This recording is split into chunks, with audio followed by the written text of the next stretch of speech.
ராமதாஸ் உருவாக்கிய பாமகவா, அன்புமணியை தலைமையேற்றிருக்கிற பாமகவா? அதாவது அன்புமணி எவ்வளவு பெரிய கில்லாடினா,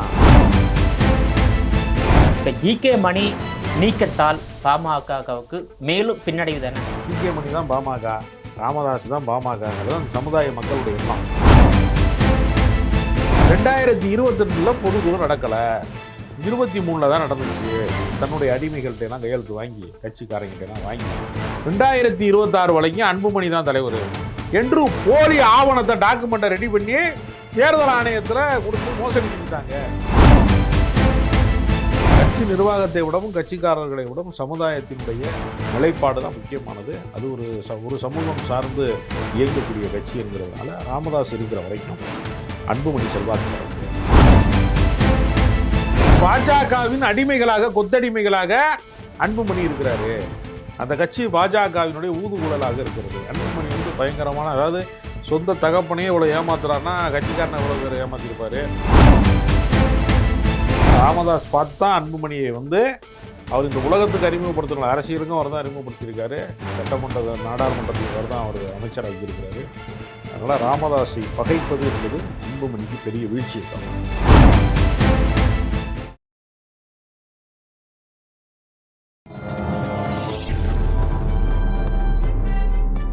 பத்திரிகை.com நேயர்கள் அனைவருக்கும் வணக்கம். மூத்த பத்திரிகையாளர் ராஜ கம்பீரன் அவர்கள் நம்மோடு இணைந்துள்ளார். அவரிடம் பல்வேறு அரசியல் நிலவரம் குறித்து விரிவாக விவாதிக்கலாம். சார் வணக்கம். சார் வணக்கம். இப்போ பாட்டாளி மக்கள் கட்சியில தந்தைக்கும் மகனுக்கும் கடந்த 1.5 ஆண்டுகளுக்கு மேலாக பனிப்போர் நடைபெற்று கட்சி 2ஆக பிளவுபட்டு விட்டது.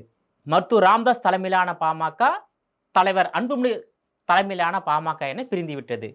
இந்த நிலையில மருத்துவர் ராமதாஸோடு 46 ஆண்டு காலம் அரசியல் செய்து வந்தவர் ஜிகே மணி, 25 ஆண்டு காலம் தலைவராக இருந்த ஜிகே மணியை அன்புமணி ராமதாஸ் வந்து கட்சியின் அடிப்படை உறுப்பினரிலிருந்தே நீக்கப்பட்டுள்ளார். இது பாமகவுக்கு மேலும் பலவீனத்தை ஏற்படுத்தும். பாமக இடம்பெறுகின்ற அந்த கூட்டணியும் ஒரு பலவீனத்தை ஏற்படுத்தும் என்ற எதிர்பார்ப்பு இருக்கின்றதா? அது 2 அணிகளாக அவர்கள் பிரிந்து விட்டார்கள் என்கிற போது தங்கள் அணியில் இருக்கிறவரைத்தான் ஒரு கட்சியிலிருந்து நீக்க முடியும். அன்புமணி அணியிலே இருக்கக்கூடிய பாமகவினுடைய வழக்கறிஞராக இருக்கிற செய்தி தொடர்பாளர் இருக்கிற பாலுவை நீக்குகிறேன்னு சொன்னால் பரவாயில்ல. கட்சியின் பொருளாளராக இருக்கக்கூடிய திலகபாமாவை நீக்குகிறேன்னு சொன்னால் பரவாயில்ல. ஏன்னா அவங்க உங்கள் கூட இருக்கிறாங்க.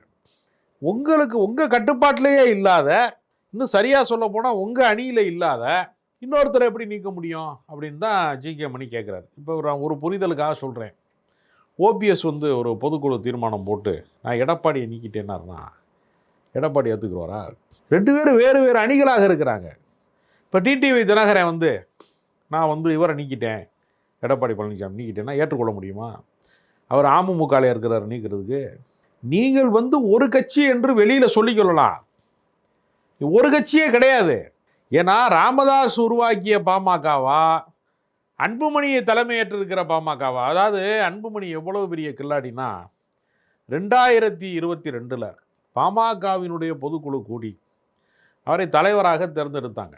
அது ராமதாஸ் சொன்னதுனால தேர்ந்தெடுத்தாங்க. என்ன தலைவரை இவரையா தேர்ந்தெடுப்பாங்க? ராமதாஸுக்கு மகனாக இருக்கிறதுனால ராமதாஸ் சொல்லி தேர்ந்தெடுத்தாங்க.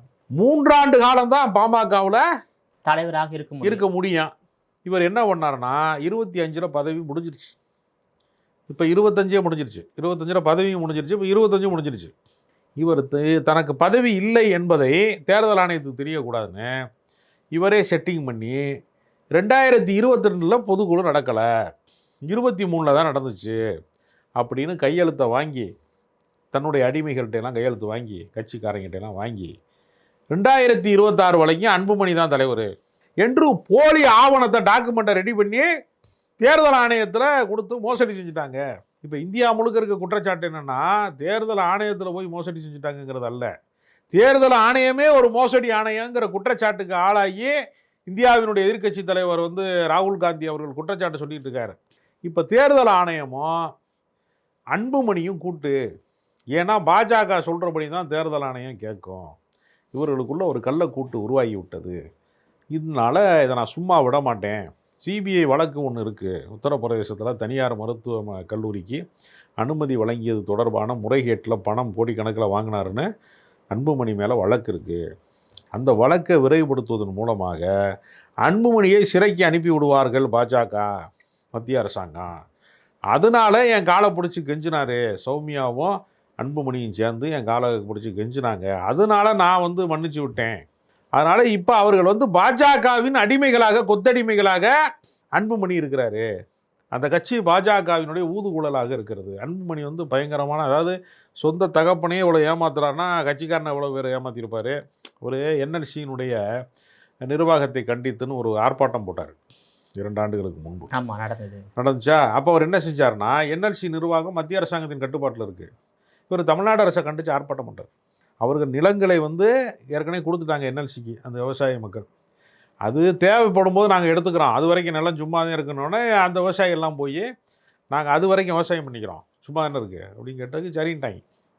திரும்ப பணத்தையும் வாங்கிட்டு நிலத்தை திரும்ப கொடுக்கணும்ல, பணத்தை வாங்கி விற்றுட்டோம்னா விவசாயம் பண்ணிட்டு இருக்கேன். ஒரு தேவைப்படும் போது திரும்ப கொடுக்குறவங்கப்ப ஐயையோ எங்கள் நிலத்து மேலே வந்து இவங்க வந்து புல்டோசர் வச்சு ஏற்றுறாங்க அப்படின்னு ஒரு பஞ்சாயத்து வரும்போது போலீஸ் தான் அதை கையகப்படுத்தி கொடுக்கணும். இப்போ உங்கள் இடத்த ஒருத்தர் ஆக்கிரமிச்சிட்டாரு அப்படின்னா நீ யார்கிட்ட போய் புகார் கொடுப்பீங்க? போலீஸ் நிலத்தை கையகப்படுத்தி கொடுக்கும்போது அந்த போலீஸ் துறைக்கு தலைவர் யாரு? முதலமைச்சர் மு க ஸ்டாலின் தானே. அது எல்லாருக்கும் தெரியுங்க, அது பிரச்சனை அல்ல. நிலத்தை வித்த நிலத்தை வந்து நீ வந்து மறுபடியும் பயன்படுத்துகிற, அது கருணையின் அடிப்படையில் பயன்படுத்துகிற, சலுகையின் அடிப்படையில் பயன்படுத்துகிற. அந்த நிலத்தை வித்த முன்னாடி யாருக்கு சொந்தம்?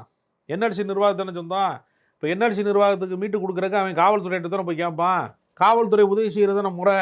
இப்போ நீ ஒரு கூட்டம் நடக்குது, தாவேக்காரன் கூட்டம் நடத்துகிறான், இல்லை இன்றைக்கி நாம் தமிழர் கட்சி வந்து பொதுக்குழு கூடுறான், பாதுகாப்புன்னு கேட்டால் காவல்துறை தான் அனுப்புது. அப்போ வந்து முதலமைச்சர் ஸ்டாலினோட காவல்துறை எதுக்கு நாம் தமிழர் கட்சி கூட்டத்துக்கு போகுதுன்னு கேட்க முடியுமா? தன்னை ஏற்றுக்கொள்ளாதவர்களையும் ஏற்றுக்கொண்டவர்களையும் எல்லாரையும் பாதுகாக்கிறதுக்கு தான் அரசாங்கம் இருக்குது. ஓட்டு போட்டவனுக்கு மட்டுமே அரசாங்கம் கிடையாது, ஓட்டு போடாதவனுக்கும் அவர் தான் முதலமைச்சர். மோடியை எதிர்க்கிறவனுக்கும் மோடி தான் பிரதமர், மோடியை ஆதரிக்கிறவனுக்கும் மோடி தான் பிரதமர். அதுக்காக அவர் கருத்தை ஏற்க மாட்டேன் அப்படின்னு சொல்கிறதுனால அவர் இந்திய பிரச்சனை கிடையாது, அவரெல்லாம் தேசத்துறை அப்படின்னு பாஜகக்காரன் சொல்லுவான்ல, அது மாதிரி நம்ம சொல்ல முடியாது. அது உண்மையும் கிடையாது. அதனால் அன்புமணி என்ன செய்கிறாருன்னா, ஒரு தில்லாலங்கடி வேலையை கட்சிக்குள்ளே நிகழ்த்துறாரு. ஒரு 45 ஆண்டு கால அனுபவம். கட்சி தொடங்கின காலத்திலேருந்து அவர் ஒரு ஆசிரியராக அரசு பள்ளிக்கூடங்களில் வேலை பார்த்தவர். அரசு பதவியை உதறி விட்டு முழுக்க ராமதாஸுக்காக தன் வாழ்க்கையை அர்ப்பணித்தவர். பல முறை திமுகவுடையும் அதிமுகவுடையும் பாமகவுக்கு முரண்பாடு வருகிற போதெல்லாம் அதிமுகவில் வந்து நீங்கள் எங்கூட சேருங்க, இன்னும் ஜெயலலிதாட்டிருந்து அழைப்பு வந்தது, திமுகவுக்கும் அவருக்கு அழைப்பு வந்தது. அப்படி அழைப்பு வந்த போதெல்லாம் பாமகவில் இருந்து வெளியேறி அன்றைக்கு ஜி.கே. மணி போயிருந்தாருன்னா அவர் ஒரு அமைச்சராக ஆயிருப்பார். எத்தனையோ வன்னிய சமுதாயத்தை சேர்ந்தவர்களெல்லாம் பெரிய பெரிய அமைச்சர்களாக ஏற்கனவே இருந்திருக்கிறாங்க, பெரிய தலைவர்களாக இருந்திருக்கிறாங்க. அவர் நினச்சிருந்தா போயிருக்கலாம்ல. அவர் அதையெல்லாம் வேணான்னு விட்டுட்டு கொண்ட கொள்கைக்காக ஐயாவின் வழியில் தான் நடக்கணும் என்பதற்காக ராமதாஸை பின்பற்றியதற்கு பரிசாக நீ வந்து அந்த கட்சியிலே கிடையாது, நீ தான் காட்டி கொடுத்த, நீ தான் துரோகம் பண்ணன்னு பழிச்சொற்களை அவர் மீது வீசுகிறாங்க. கட்சியுடைய ஒட்டுமொத்த கட்டுப்பாடும் இப்போ அன்புமணி ராமதாஸ் தலைமையில் தானே இருக்கு. நீதிமன்றமும் தேர்தல் ஆணையமும் வந்து அன்புமணி ராமதாஸ் தானே வந்து அங்கீகரிச்சிருக்கு. 99% நிர்வாகிகள் வந்து அன்புமணி ராமதாஸை வந்து ஏற்றுக்கிட்டாங்க. இன்னொரு விஷயம் வந்து ஜி.கே. மணி மூலமாகத்தான் திமுக தந்தை ராமதாஸுக்கும் மகன் அன்புமணிக்கும் ஒரு பிளவை ஏற்படுத்தி தைலாபுரத்தையே அண்ணா அறிவாலயம் ஆக்கிரமித்து விட்டது என்ற குற்றச்சாட்டு அன்புமணி ராமதாஸ் முன்வைச்சிருக்கிற. அன்புமணி தான் அதை சொல்லுவார். ஏன்னா அவர் பாஜக கூட்டணி இருக்கிறதுனால திமுக தான் இது காரணம்னு சொல்லுவார். உண்மையிலேயே பாஜக கூட்டணியில் அன்புமணி இருப்பதும் பாஜக வந்து இந்த கட்சியை ஆக்கிரமித்ததும் உண்மையான காரணமே, பிளவுக்கு காரணம், அப்பனுக்கு மகனுக்கு சண்டைக்கு காரணமே பாஜக தான். அதை மறைப்பதற்கு திமுக மேலே பழிசாட்டுகிறார். ஜி.கே. மணி வந்து திமுக விசுவாசியா இல்லையா? யாரு? ஜி.கே. மணி அவர்கள். ஜி.கே. மணி வந்து திமுக விசுவாசியாக இருந்தால் திமுகவில் போய் ரொம்ப காலத்துக்கு முன்னாடி சேர்ந்துருப்பார். எம்எல்ஏ ஆகி அமைச்சர் ஆகி அவர் பெரிய பெரிய அந்தஸ்துகள் அடைஞ்சிருப்பார். இப்போ துரைமுருகன் மாதிரி பொதுச் செயலாளராக இருந்திருப்பார். இல்லை வந்து எத்தனையோ தலைவர்கள் வந்து 2ஆம் கட்ட பொறுப்பில் அமைச்சர்களாக இருந்திருக்காங்க. அந்த இடத்துக்கு எப்பயும் வந்திருப்பாரு. அவர் எதுக்கு திமுக காரரா இருக்கணும்? இல்ல, அவர் திமுக விசுவாசியா இருக்கிறாரு. திமுகவுடைய பேச்சை கேட்டுதான் அன்புமணிக்கும் ராமதாஸும் பிளவை ஏற்படுத்தி விட்டார் என்பது அன்புமணியுடைய குற்றச்சாட்டு. இவங்க பஞ்சாயத்தில் ஈடுபடுற அளவுக்கு திமுகவுக்கு வேலை வெட்டி இல்லாமல் இருக்கா? திமுக அரசாங்கம் ஆட்சி செஞ்சு கொண்டிருக்கிறது. அவர்கள் அடுத்து அவங்க ஒரு வலிமையான கூட்டணியை உருவாக்கியிருக்காங்க. இவங்கனால திமுகவுக்கு என்ன ஆதாயம்? சார் கட்சியை வந்து உடைச்சிட்டா வாக்கு வங்கி குறையும், அதனால வந்து திமுகவுக்கு வாக்கு வங்கி உயரும், மீண்டும் 2வது முறை ஆட்சி கைப்பற்றலாம். அதுதானே அரசியல் அப்படி சாணக்கியத்தனம். கிடையாது. வன்னியர்களுடைய ஓட்டு என்பது அந்த மக்கள் ஏற்கனவே திமுகவில் இருக்கான், ஏற்கனவே அதிமுகவில் இருக்கான், காங்கிரஸ் கட்சியில் இருக்கான், பல இந்த சமூகத்தினுடைய பல முக்கிய பிரமுகர்கள்ல இருந்து தொண்டர்கள்ல இருந்து பல கட்சிகள் இருக்கான். கட்சியை உடைச்சா தான் திமுகவுக்கு ஓட்டு வருங்கிறது இல்லை. கட்சியை உடைக்கலைனாலும் திமுகவுக்கு தான் ஓட்டு வரும். இப்போ விக்கிரவாண்டியில் யார் ஜெயிச்சா? எங்கள் கோட்டை வன்னியர் கோட்டைன்னு சொன்னாங்கல்ல, திமுக என்ன ஜெயிச்சு? அப்போ திமுகவில் வன்னியர்கள் கிடையாதா? வன்னிய சமூகத்தின் ஆதரவு திமுக கிடையாதுன்னா இருக்குது. அதனால் திமுகவுக்கு கட்சியை உடைச்சி தான் அப்படிங்கிறது இல்லை. அப்போ கட்சி உடஞ்சிச்சா? விக்கிரவாண்டி தேர்தல் நடக்கும் கட்சி உடஞ்சிச்சா? உடையலைல. இப்போ தானே ஒரு வருஷமாக தானே அந்த கூத்து நடக்குது. அப்போ உடையலை, தேர்தல் நடக்கும்போது உடையலை. அப்போ எப்படி வெற்றி பெற்றாங்க? அது காரணம் கிடையாது. உடைத்தால் தான் வெற்றி என்பதெல்லாம் ஒரு அப்பட்டமான பொய். அதற்கான அவசியம் திமுகவுக்கு கிடையாது. இப்போ அதிமுகவில் ஏற்பட்டுள்ள பிளவு தானே திமுக வெற்றி காரணம். அதே போல வந்து ஏன் பிளவு காரணம்? ஏற்கனவே அதிமுக ஒன்று விடும்போது தோத்ததே இல்லையா? அதிமுக எத்தனை முறை அதிமுக தோற்றுருக்கிறது? திமுக எத்தனை முறை தோத்துருக்கு சார்? பல முறை தோற்றுருக்குங்க. ஜெயலலிதா எதிர்கட்சியில் வர இருந்ததே இல்லையா? தோற்கடிக்கப்பட்டதே இல்லையா? பல முறை தோற்கடிக்கப்பட்டிருக்கு. வளர்ப்பு மகன் கல்யாணத்துக்காக தோற்கடிக்கப்பட்டாங்க, பல முறை தோற்கடிக்கப்பட்டிருக்கு. இப்போ ஜி.கே. மணி நீக்கத்தால் பாமகவுக்கு மேலும் பின்னடைவு தானே? அதுல என்ன சந்தேகம்? ஜி.கே. மணியை வந்து அப்ப அவங்க பாமக ஜி.கே. மணியை நீக்கினது செல்லாதுங்க. முதல்ல ம். ஜி.கே. மணி தான் பாமக, ராமதாஸ் தான் பாமகங்கிறது அந்த சமுதாய மக்களுடைய எண்ணம். அன்புமணி பின்னாடி நிர்வாகிகள் இருக்கான். கட்சி இருக்க, ஒருவேளை கட்சி நிர்வாகிகள் வேணா இருக்கலாம்.